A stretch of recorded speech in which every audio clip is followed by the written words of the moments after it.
Welcome back to Archaeology After Dark, everyone. I am, of course, your host, Daniel Rhodes. My guests today are Corey Herrmann and Travis Corwin. Guys, thanks so much for joining me. Thanks for having us. Yeah. So, Thank you you for having guys want us. to tell us a little bit about yourselves? Sure. Yeah. So my name's Corey Herrmann. I recently got my PhD in anthropology from Yale University. I've been an archaeologist for, gosh, about 15 years now. I did my undergrad at CU Boulder and my master's at Colorado State University. And then somehow I conned my way into Yale and did that. And now I am assistant professor of the practice at Vanderbilt University. And in my work, I study coastal Ecuadorian societies of about the first and second millennia BCE. I study those societies who are very much non-state societies, oriented toward different sort of objectives and goals than states, and in a very different time. And I look at those societies and the ways that they interact with disaster, volcanic disaster specifically, in that case, and evaluate really these social changes and evaluate, institutions that are reacting and interacting with these disastrous processes. And really, all of it is for me to get at stories about how we can get through the worlds of disaster that we're in right now. Really, just kind of seeing, the stories we like to tell are so wrapped up in doom and gloom, and we are so cooked, bro. And not that those aren't fun and funny sometimes, but they certainly do demotivate people and sort of make people give up on having a future when really, we can take futures for ourselves. And so I look out for these stories because I hope that they can motivate people towards some more hopeful futures. So it's a little bit about me and what I do. Yeah. Travis, you want to take it from here?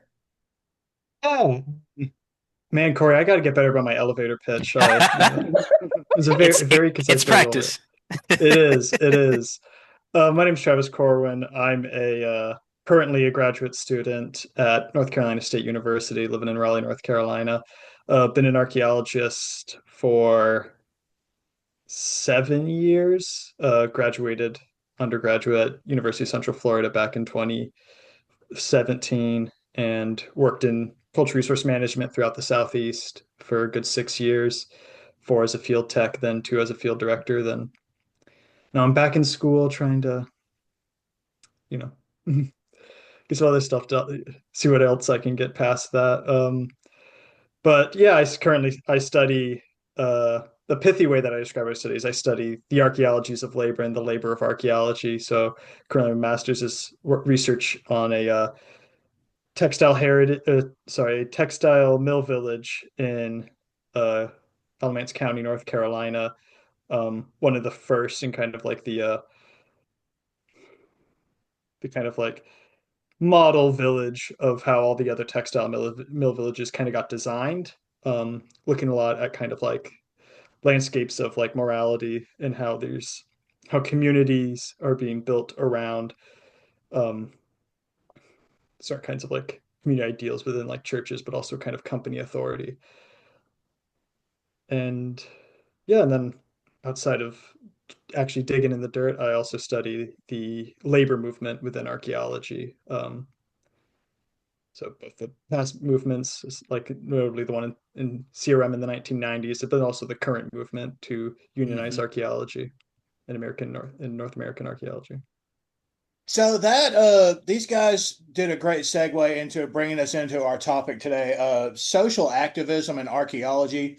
So I'm just going to go ahead and say this. I'm not going to get on a soapbox or anything leaning one way or another. Everybody's beliefs are their own beliefs, whatever. But also, archaeologists aren't above getting involved in social activity either. Like we use social media just like everyone else, and we're involved too. Like repatriation, in my opinion, is probably one of the biggest ways archaeologists are involved in social activity. What do you guys think about that?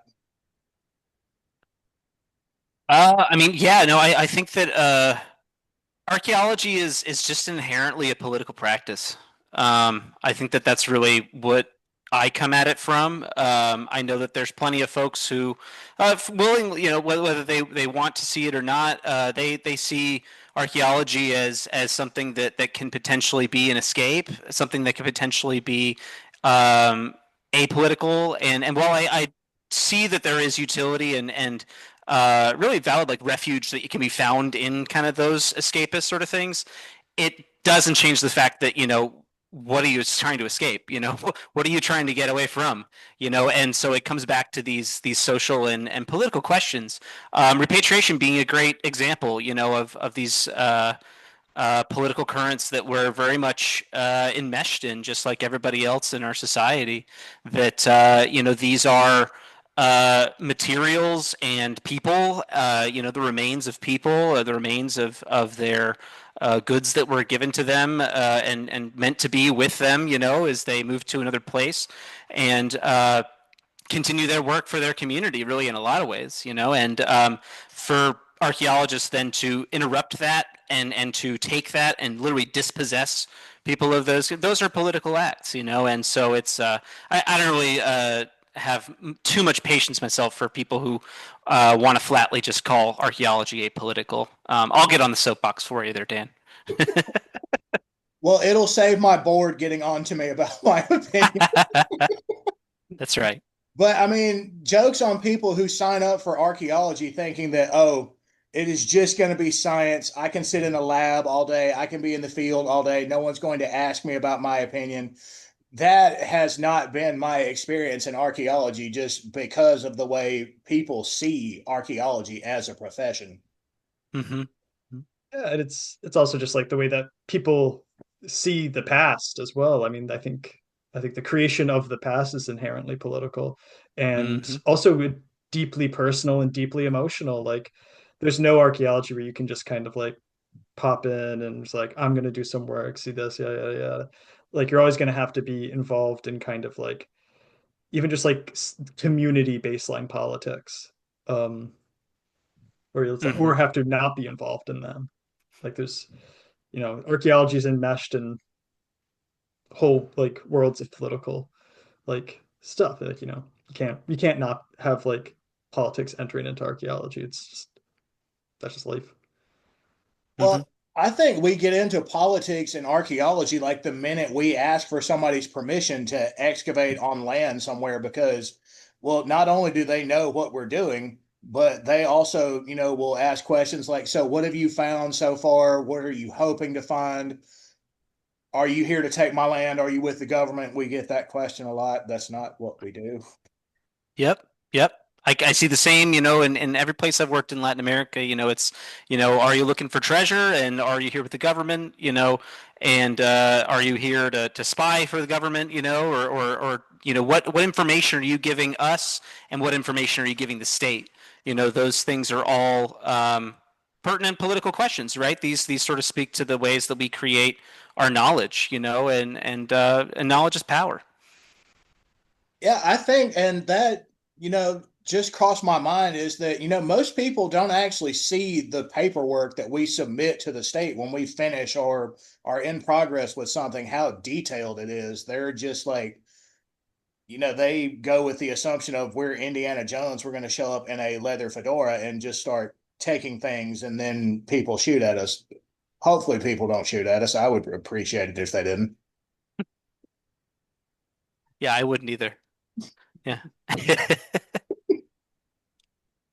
Uh, I mean, I think the projects I've known people get shot on are very often natural gas pipelines that often involve like uh, the like possession of people's lands, hmm like having to be like I'm blanking on so many terms these days. Sort of grad school and Oh yeah. whatnot, just brains too scatterbrained. They do a number Uh, on you for sure. I'm still recovering right now, and I just got out, in the last year here. Okay, so this is yeah, something, this is a little bit off track, but getting back into being able to read for fun is something that I kind of missed. Like I can actually just pick up something and read it and put it down. Like, I don't have to write a book review on it. I don't have to have an opinion on it. I can just read it because I wanted to. Mm-hmm. Yeah. Yeah. And it's just like getting out of reading as harvesting it for information, mining it for what you need for whatever you're gonna do. It's just sort of like letting the thing be itself, Yeah. which is nice. It's It's kind of refreshing. material for the sake of the material. Yeah, yeah. It's a good thing I mostly just read archaeology theory outside of school as well. So I do miss just being able to pick and choose what I'm reading. Um, but yeah. No, like I mean the projects I've always known people to get shot on have been like natural gas pipelines where eminent domain has been a part of it. That is like where within like CRM archaeology, like once like the company saying we like where the person has tried to like resist like a pipeline or transmission line coming through their property through like oh dude, like with enough money and enough like political power and legal power, companies will just say like, well, you didn't agree to our right of way agreements. So, like we're just gonna be putting this through here. And that's when you kind of get like those really big issues. And it's a question of like where does an archaeologist kind of sit in that? Yeah, and um, I think that comes back to like a communication issue is that, there are breakdowns in communication about what we're actually doing. Because again, we're not there to take anyone's land, or we as archaeologists don't actually install the utilities. So yelling at us about that doesn't actually take down the transmission tower, cell tower, whatever it is. It's still there. we're often your best hope for not having that uh, Yeah. go through your property. Yeah. See, But we're the good guys in the high res vest. We're very easy to spot. in the high Well, vis, yeah, exactly. also part of the larger machine of the bad guys. I mean, we're also the kind of like, we do sign off on these things, just like this is totally okay, it's in the right, we've done our checklists. But there's forces on us that also like make like how like I'm trying to think because like the uh archaeologist and I guess political thinker Teresa Kintz, who did a lot for like anarchist theory in archaeology, but also a lot for the labor movement in North American archaeology back in the 90s, wrote a lot about kind of like archaeologists' role within like environmental issues and kind of archaeology, like where do archaeologists like stand as like our position within like advocating for the environment? Because very often within like CRM, our job is to okay the development of like projects that destroy the environment either through the increased use of fossil fuels, um, or through the um, creation of more like suburban sprawl, depending on the kinds of projects you're working at. Um, and then even like natural, or rather, green energy projects even have their kind of like environmental issues, in that they still have issues with like native land sovereignty, and greenwashing, and Hmm. like still the increased Yeah, energy and demand. that's something that when you're taking archaeology classes in like a high school level going into a college level is archaeologists haven't always been the most responsible of people. Like back in the 30s and 40s, there weren't like a lot of regulation in archaeology, but also there weren't a lot of environmental regulations. We have to abide by both now, or we become at fault as archaeologists for not reading the laws, but also understanding them. Yeah, no, it's an interesting sort of double bind that we're in, right? Because on the one hand, we are well, CRM especially, but also academic archaeology is as we're seeing this year with the giant cuts that have come to NEH funding, NSF funding, things like that from the federal government. I mean, these things are dramatically affecting academic archaeology, just like it's affecting CRM, and that's because we are often an appendage of larger state processes, right, of development, right, of salvage of these sort of mindsets of going out, exploring, understanding what is there so that it can be developed, right? And of course, then, the question is developed for whom? Who is developing it and why? To what end? Does that take place? And so yeah, no, within that, history archaeologists, we have our share of the blame, certainly. For what's come out of all of this and the situation we're presently in. Not to say that we're the only ones to blame, far from it, but we have our lumps in there too, and we deserve them. We aren't Yeah. perfect. No, no. As much as I'd like to say I'm perfect, I'm really not. I'm very humble as a talk show host, I promise. The most humble talk show host. That's right.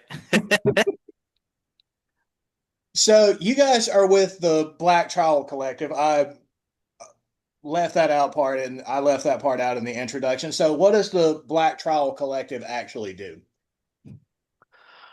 So the Black Trowel Collective is a group, international collective of archaeologists who are either anarchist or anarchish or fellow travelers or what have you, people who are interested in really trying to push back on a lot of these broad currents that we see within archaeology to really see where we can make change in different ways, and so a lot of this comes from anarchist and anarcho-feminist perspectives, especially, and so we've been trying to work for the last 5 years or so now, a little over 5 years, as a collective to have and to run a microgrants program, for instance.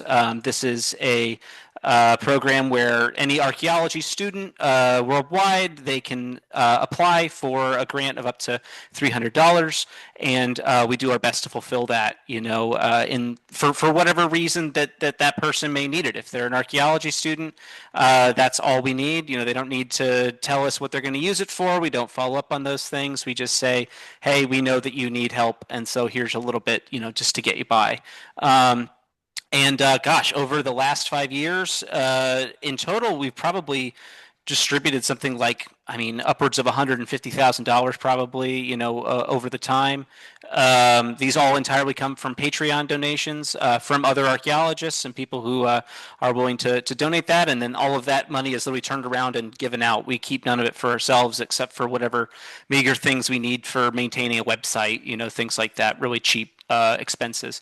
And yeah, so we do that. I will also say, I will take this opportunity to plug and say that the microgrant system has been closed for a little bit of time. We're working on banking situations and making sure things were up to snuff. But we have it reopened again, and so people can apply if they follow if they look at the Black Trowel Collective. We have a blog. You could search us up, Black Trowel Collective, and you'll be able to find us pretty easily. And so for students in archaeology, if you need help, take a look. For those of you who are not students, but know the students in your lives, please let them know about it so we can help them. It's not, it's not going to change the world necessarily, but it sometimes can just push you that little bit over the line that helps, hundreds. We've helped hundreds of people over the time, and that it's immensely rewarding to know that. So yeah. And all that information is going to be in the description of this video. Plus, I'm going to tag the collective on Instagram if that's okay. That sounds good. Yeah. Sweet. So, guys, how can we as archaeologists be activists but also be responsible? Because there is, anyone who opens social media or turns on the news, do they want to hit the bar right after that? Obviously they do. But where is the line for us as archaeologists? Where do we say, okay, this is a little too much, but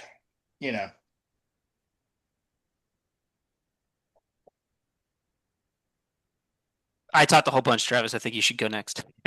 No, I'm trying to think. Dive into it. Yeah.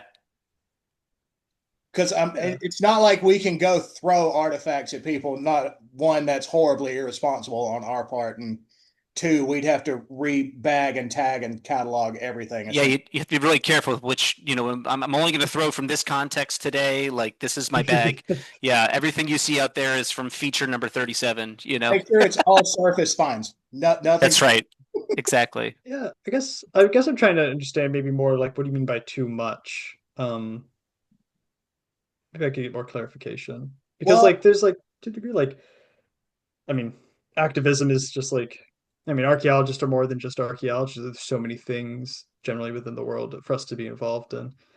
So I'm just kind of curious well, what you I mean guess by too I'm not much. trying to like single any group of people out, but like where we're actively like marching and taking over like an actual building. We don't want to do that. Like that's a hard line in my opinion.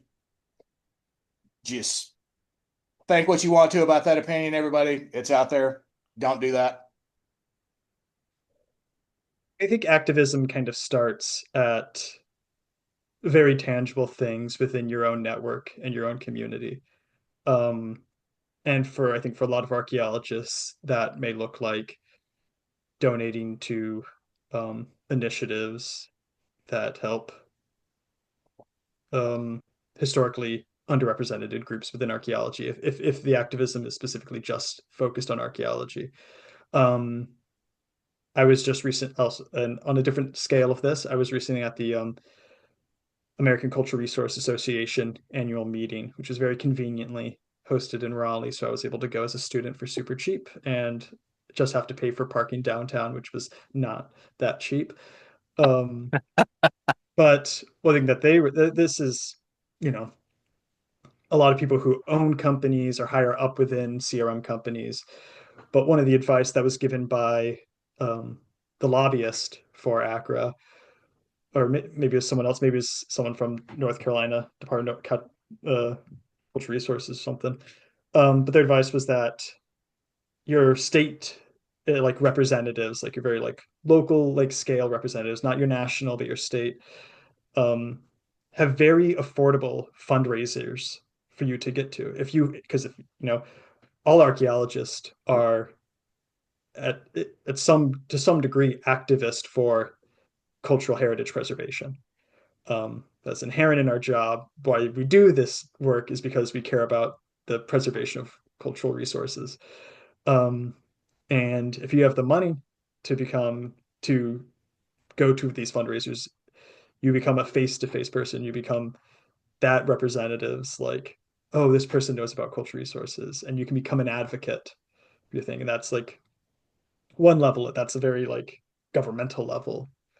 But then there's also just like other things. Like there's just, I mean, being an advocate or an activist for preservation of cultural resources is as simple as even just going to like doing an elementary school talk and Yeah, just introducing just people going from a out and young talking to a age. group of students is great. Yeah. And also the kids love us because we're awesome. Yeah, and it familiarizes people with what the work is, and we can discuss why it's important. But yeah, I don't know. Corey, what do you think? I I was going to add that I appreciate your what you had said to kind of kick this off of like starting with the local, right? I mean, I'm gonna cite this great classic anarchist sort of not classic, but a recent anarchist text by the Invisible Committee, which they were snagging a line from I think a Portuguese poet when they said that the universal is the local without walls, and so you have to start at the local and kind of work your way out and see how far those networks can take you, and if those networks are insufficient and you feel like it needs to go farther, then you work to sort of build up and build out and see what can be helped. But yeah, no, this work could start, it starts with you, and it starts with right where you are. It starts with reaching out to the communities that are affected by your work and that affect your work. That's certainly a government sort of question, but it's also a question of going out and talking to uh, communities in the neighborhood of a salvage project maybe that's going on, right? Or speaking with descendant communities or even tribal groups, right? That you're working with for repatriation effort, right? And of course, a lot of those discussions, especially around repatriation, are often mandated, but treating them not as oh, I just got to do this because I got to eat my vegetables, but treating that as an opportunity to actually begin to affect change, that can be immense. And so I guess going into those sort of spaces and yeah, being willing to share what you do and what you wish to do, but also really being humble and listening to what other people have to say and what their needs are. People in so many ways can tell you what they need, and they often know the best because they lived there. They're the people who have sat and thought and been like, what do we need? Like what do we really need? And they make those calculations by going to government agencies, by working and having their own political advocacy and work to try and make sure that they have what they need.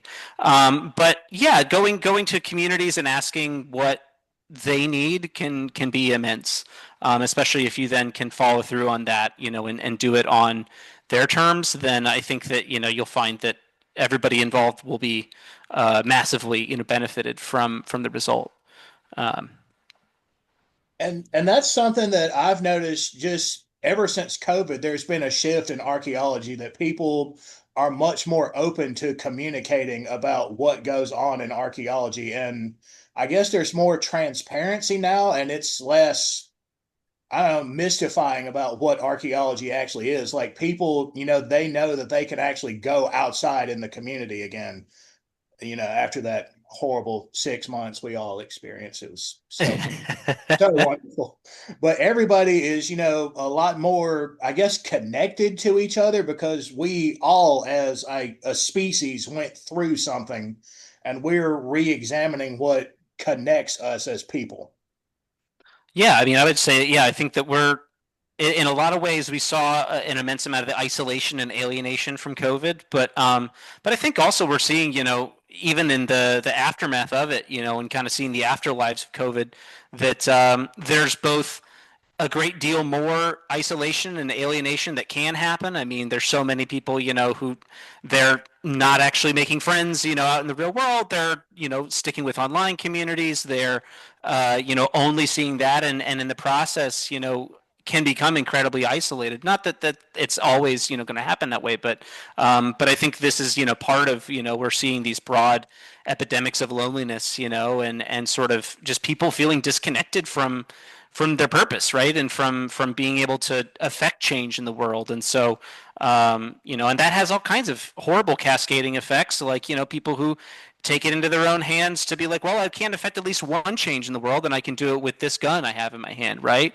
And we've seen how many different horrible examples, in recent years and decades about people doing that, right? But it's ultimately people feeling disempowered, I think, in a lot of ways. And so at the same time as we're getting all these, we are also seeing new connections and new, dialogues coming up. This conversation right here, this call, people would have trouble being like, how could you do that? I mean, like a conference call maybe, or like they would just think that there's so much more equipment and things that need to be done in order to like have a call like this, in order to have a build a podcast, to be able to start communicating, right? And so I think that people are realizing too just how much we do have the tools to affect change, but they're just not often seen as worthwhile change, I guess. So yeah, there's a lot wrapped up in that, but yeah.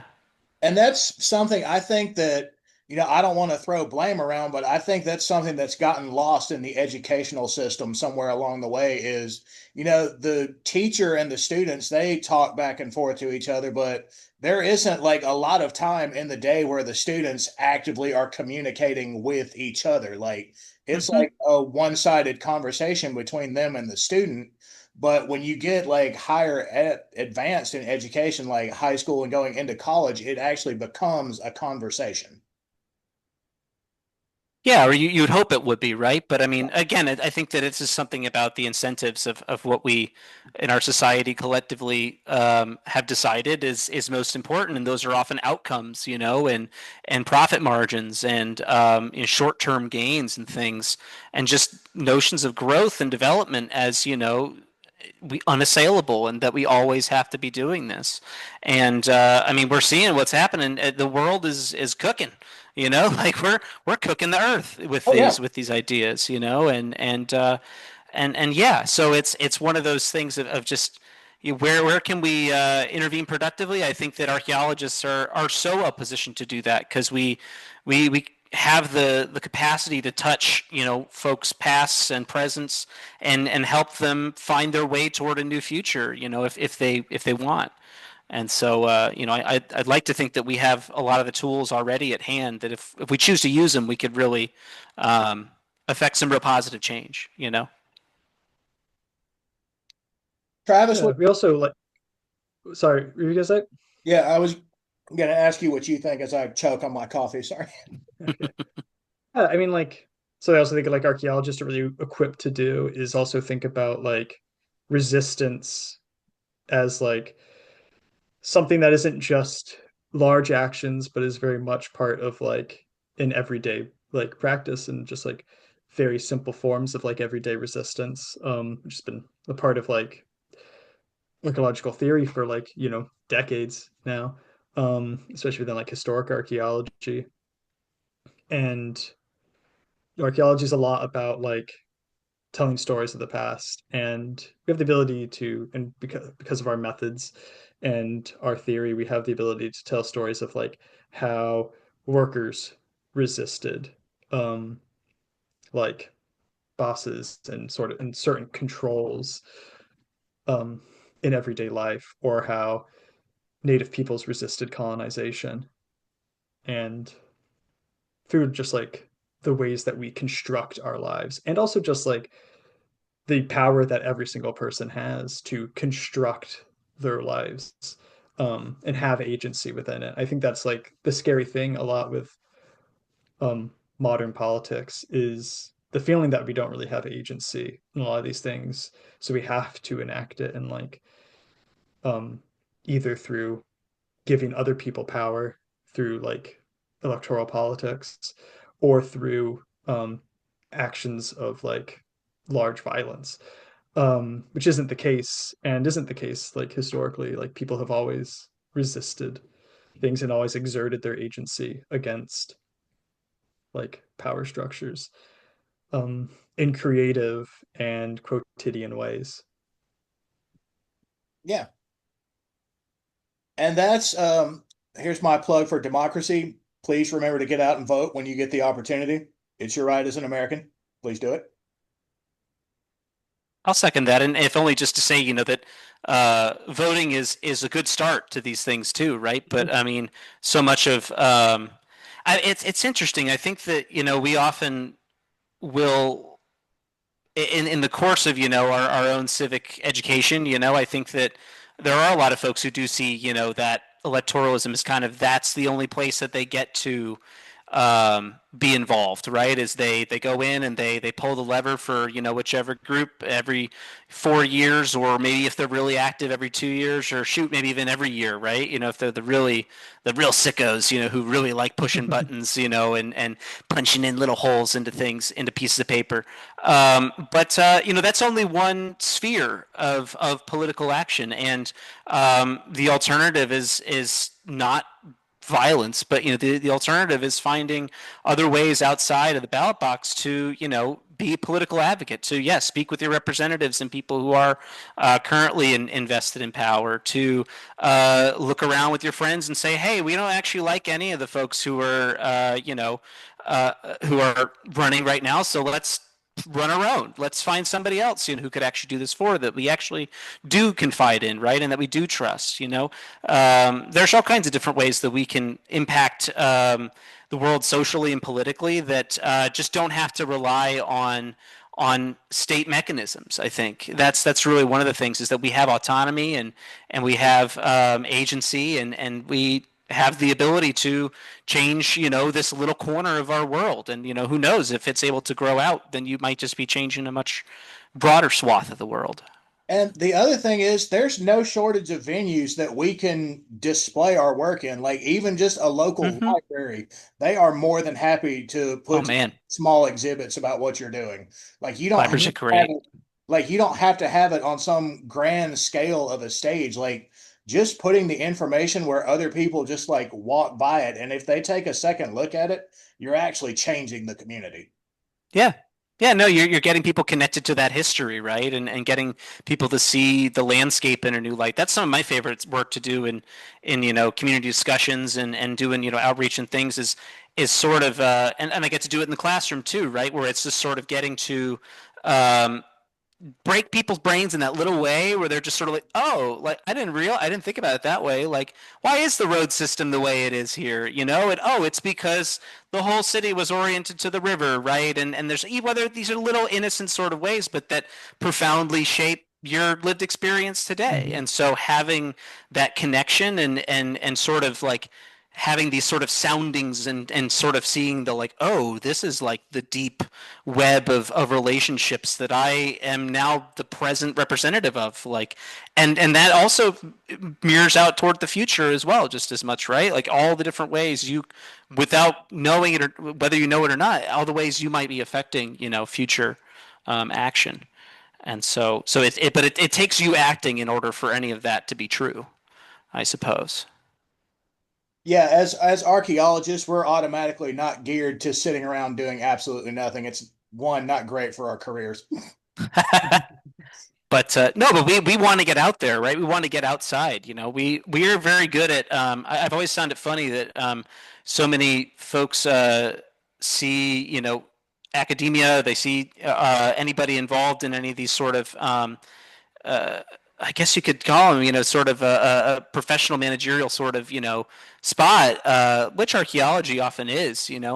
They see that as you know something that means that we're disconnected in some way. But we often touch grass, we do. We get underneath the grass. We're Oh digging yeah, in, we touch and everything. and so yeah. But I think just taking that last step of like connecting, that practice with the broader impact of archaeology, that's up to each person to figure out, and that's up to them and their communities to sort of ask and say, what could we do. I'll give you another example of what something people could do. I mean, we talk about Black Trowel as and I think it's a great initiative, but something I wish that more people recognized with it. Some folks have, but I wish that more folks recognize that this really isn't that complicated of an operation of what we do. Literally, what we are ultimately is a group of colleagues who got together and said, we need to be redistributing money within the field of archaeology because there are clear imbalances and differences there are haves and have-nots, within archaeology, just like in everything. And so one of the ways we could impact things is by directly taking some money from haves and obviously in this case from people who are willing to give up a little bit. They donate. We don't have anybody there at the Patreon like, sign up or else, but quite the opposite. But then, for us to then say, hey, let's turn around and get this out. Anybody could do this in their own communities. And I know that there are a couple other mutual aid groups that have sprung up in, I think the state of Washington in particular has one that was set up between several of the professors and departments across the state that all of them got together and said, okay, we're going to be the pool of, support for this. And then we're going to do the same sort of application system that BTC does, and people sign in and they ask, how much they need, and then we're able to reallocate. And then that also gives these professors the broader information of, hey, like where are there holes in our system? Where are people in the state that need more help, need less help? And that then can be information that could be used in other struggles and in other in other advocacy sort of spaces. So we're getting close to the end here. Guys, as archaeologists, what would you say is a reasonable first step if somebody wants to be more, I guess, aware of the issues in archaeology, or if they even want to be involved? Like, I would say be aware before being involved and do the homework first. I mean, I think the simplest first step is, talk to your community, talk to your coworkers as well. Like Mm-hmm. everyone has different issues that they're coming up against. And very often, you know, we can help people solve our problems together. Um, but thinking of like a one-stop shop of figuring out the issues, I'm not quite sure. I mean, I would say that whether, the solution is whatever the solution is, it starts with talking. Yeah. It starts by communicating. It starts by, being open, finding those spaces, and it's definitely start in places, and with folks that you trust, because these are really vulnerable sort of, discussions to get into, and potentially hazardous even too, and so just like anything else we do in archaeology, I think that one of our ethics needs to be around safety, and around security and making sure that we take care of the people that we want to help, and that sort of core anthropological call to do no harm. I think that that still is something that can and should guide us. But being willing to talk too in that, and assess folks' capacities, assess folks' weaknesses, and what their needs are, and what they hope to see, and then yeah, find ways that you can make that real, whether that's one night a week or a month that everybody's getting together and they're having a discussion, but they're also about oh man, how messed up this system is, or how much messed up that thing happened in this little corner of CRM world. But yeah, just with that eye of sharing in the struggle of it, but then recognizing that there's solidarity to be found in that too. Um, yeah. Yeah, it's really comforting, especially like as a student, that you can easily find like-minded people. That's why when students come to me for advice, I always like just go to like a conference, find like, start off with a small one. You don't need to go like to the SAAs or something that I know like everyone goes to. Start with like a regional one, like a small one. Meet some people, dip your toes in the water, and then go from there. You don't have to like jump with both feet in, because one, that can be hazardous to your health, especially if you're out in the field. Don't do that. But yeah, just start small and work up from there.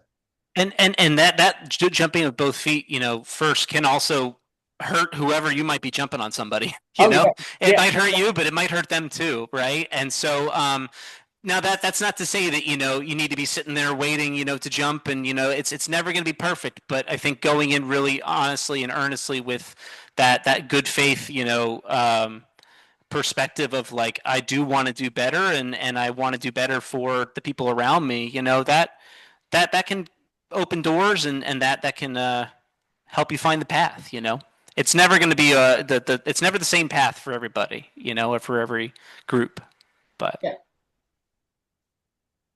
I think, like you're saying, like getting involved in like your state's archaeology societies and being able to get involved in not just archaeology conferences, but other like-minded like groups. I remember going to like digital humanity conferences as an undergraduate student and finding important kind of like information and like academic resources, but also just kind of seeing where uh like what kind of like activist kind of issues were being dealt with academically.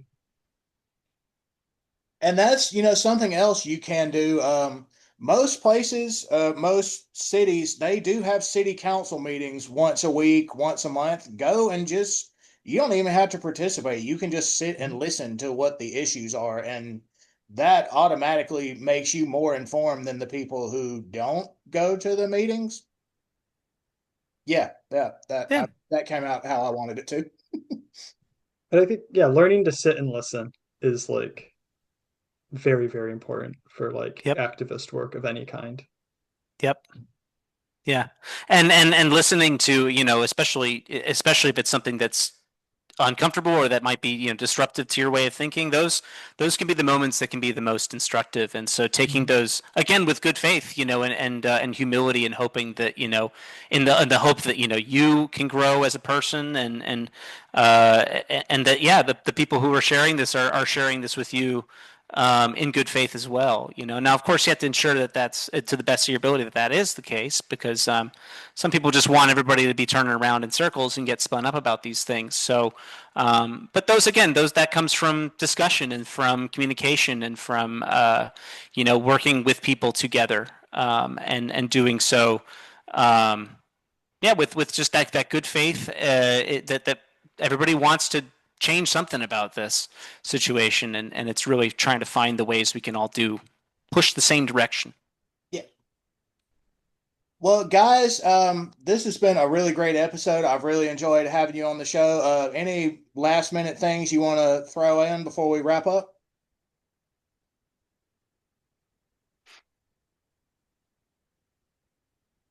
Um, yeah, I just keep fight the good fight. It's hard work and it takes discipline and but it's selfless work and it's good work. So it's worth doing.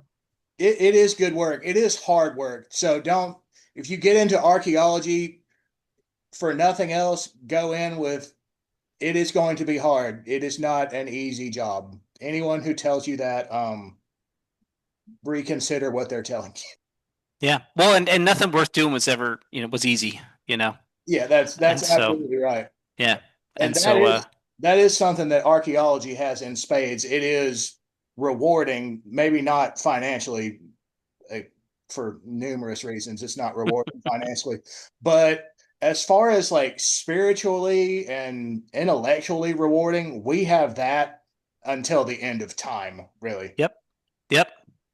Yeah. No, I think that we have that means of I always come back to like the idea of was it like that moment in like was it one of the Marvel movies, the Doctor Strange, of when like he had the person like sort of bing and like sort of blah, like the guy get blasted out, to the astral plane. It's like that's what we're able to do. We're able to get people to recognize the currents that they swim in and that have been directing them, and that's immense power in and of itself. And so then taking that next step to be like, oh, do I actually want to change the direction the water's taking me? That's another hard call, but it's potentially the most rewarding of all. So yeah, That's why you should always be friends with someone who has a boat in case you want to change directions. exactly. Yeah, exactly. Get somebody with the right outboard. Yeah, Yeah. And that's the joy of working for universities. Chances are at least one department has a boat that they will be. somebody's got a boat. Yeah, Yeah, especially if you're here in a southern state, at least one of your university departments has a boat of some. yeah. Even in case there's no gas, even probably find a sailing club or something like that. Get those Yeah. get those guys on there. Get a nice hey, you can just even start a rowing club. Find some people to talk There to. you go.